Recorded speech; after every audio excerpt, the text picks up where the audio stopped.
Well, obviously that's a great gesture on first place blank there, and that's what this community is made up of. That's what's so exciting about being back here, and we're excited about the 2011 season, as you guys all well know. And we start out Friday night there at Michigan State. We elected captains. On offense, we've got Kurt Hess and Jermaine Cook, and on defense, we've got Andrew Johnson and John Sasson. It was a team vote, and it's quite an honor and a privilege. It's a 24-hour job.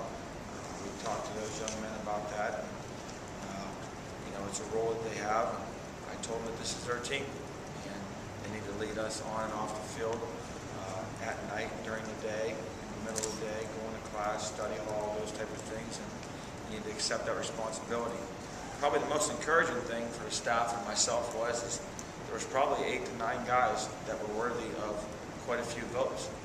And I visited with our captains and told them that these other gentlemen here received a significant amount of votes, and I think you need to lean on them also, because there are other people on this team that these players think a lot of, and they can help you as you continue to lead this football team. And we're excited. We've had a great camp. I think one of the big question marks that we had is with so many newcomers coming into the program, is how were we going to get them to bond? How were we going to become a team? And at first it was rocky. There was a lot of guys battling for positions. It was competitive every day. And as we continue to go through the course of camp, which you normally do, things get tough, adversity. Sometimes it either splinters you or you get together and it makes you stronger. And I felt like we became stronger. We did some unique things as far as team bonding and building. In the afternoon, we would go to the pool and do some different things there. One night we went to a steak fry, and then after that we went out to the bowling alley and went and took the team bowling. They had no idea that they were going, so they were excited about that rather than going to one of my meetings. And then, one night we took them out to Quaker State, or one afternoon at Quaker State. We lived out there in Austin town and fed them, and they ate 1,500 wings. So it was just a different atmosphere. It was a chance to be together, and they rode out there in their cars together, and different guys were in the car vehicle that they would normally not be with. So those are the kind of things we did. And we're obviously in game week. It's come fast. We're like all coaches say, we're tired of playing against each other, and we're relatively healthy, and we expect to go up there and play well. So. Coach, are you satisfied where the team is at this stage, and you ended up being number one in terms of development and coming together?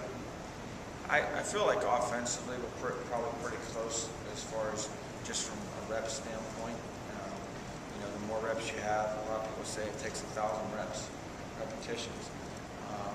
I feel pretty good about where we are because we have a lot more experience returning there. Even though we have a lot of youth on our offense, we have a lot of returning guys that have played similar positions. Defensively, we have a bunch of youth and new players there also, first time. And I think on offense, you are somewhat in more control of what's taking place sometimes in a game. Whereas when you're on defense, I think there's a variety and a multitude of things that people can do. We've obviously studied it, spent a long time on it, but it's the first time going to battle with some of these new players, and a lot of guys on paper look good, but we'll really kind of get a feel for where we are after Friday, and we're excited about it. There are 2 young receivers, at least on the depth chart, starting Christian Bryant, a freshman, and Jelani Barassi, a sophomore. These 2 guys going into Michigan State, they've never played in an environment like this. Barassi has some experience at Penn State. What do you tell those guys? What do you tell a guy like Christian Bryant? Christian Bryant is a guy that's come in here as a freshman, and he has no fear. I mean, he works hard. He's our hardest worker, catches everything. He's relentless. He's a student of the game. Within 4 or 5 days of being here, he had a complete understanding of the whole offense, knew all the signals, and he's a guy that's going to find a way to win. And he came in here and did some good things, and he's deserving of the opportunity to start. I'm excited to see him when the lights are on myself, because he's such a competitor that I have a lot of confidence in him that he will succeed. So we'll have an opportunity to see that on Friday night.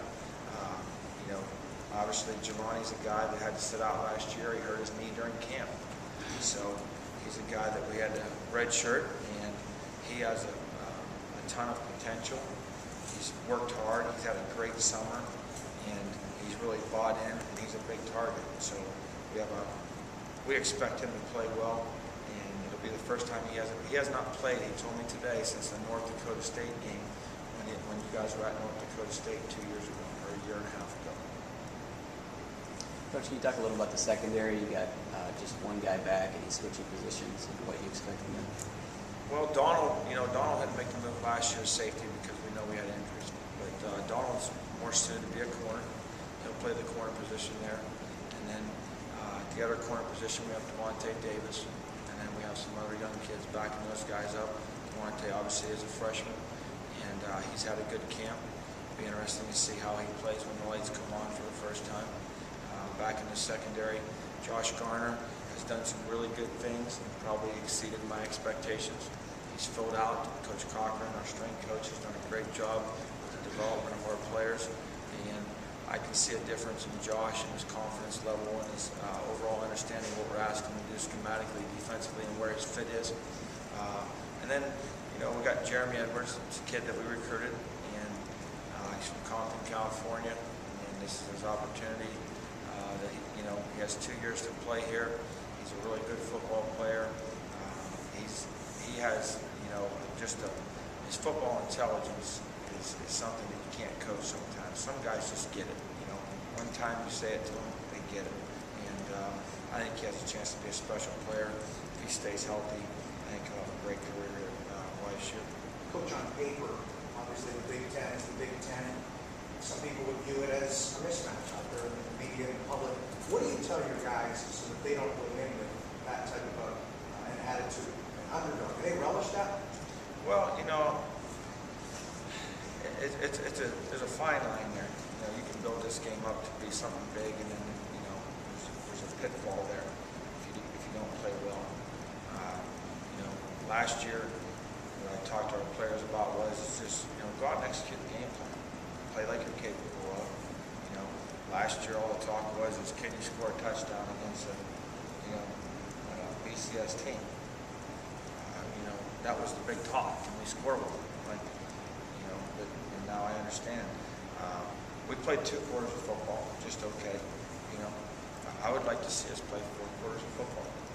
I would like to see us play 4 quarters of Youngstown football and see what happens. Now, it's a tall task.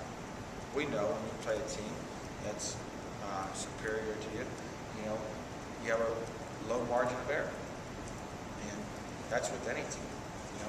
When we line up and play Northern Iowa, we have a lower margin of error than we do when we play some other teams. And, the penalties before and after the whistle, the turnovers, those are things that make a significant difference in the outcome of the game. Eric, is this a